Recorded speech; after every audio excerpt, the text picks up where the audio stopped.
The euro remained soft in Asian session today, still feeling the weight from Draghi's dovish press conference.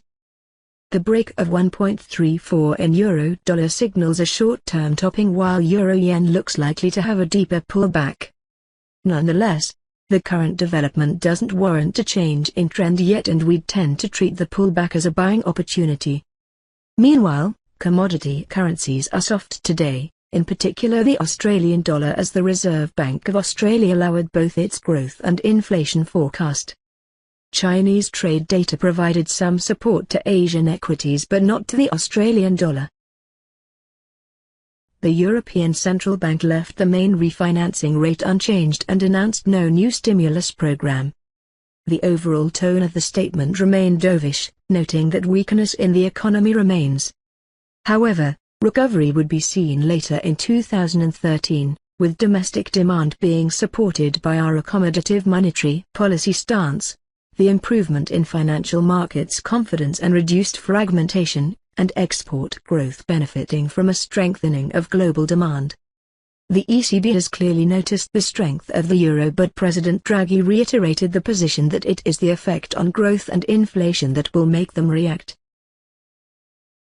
The Reserve Bank of Australia released its quarterly monetary policy statement, reducing its economic growth and inflation forecasts as mining investment is expected to peak. Both fiscal consolidation and the persistently high level of the Australian dollar will weigh on growth, and there is little sign of a near-term pickup in non-mining business investment.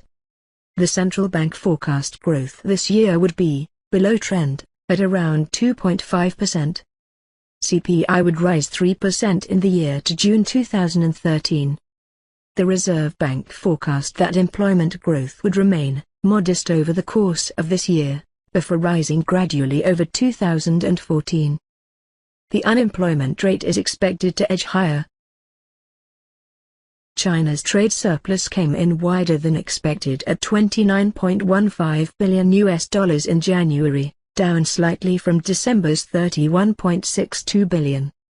Exports rose 25% year-on-year, the strongest rise since April 2001 and well above expectation of 17%. Meanwhile, imports also surged 28.8% year-on-year, also beating expectations. The data showed that not only domestic demand is improving, global demand is recovering too. Other data from China saw CPI drop more than expected to 2% year-on-year in January, while PPI dropped 2.2% year-on-year.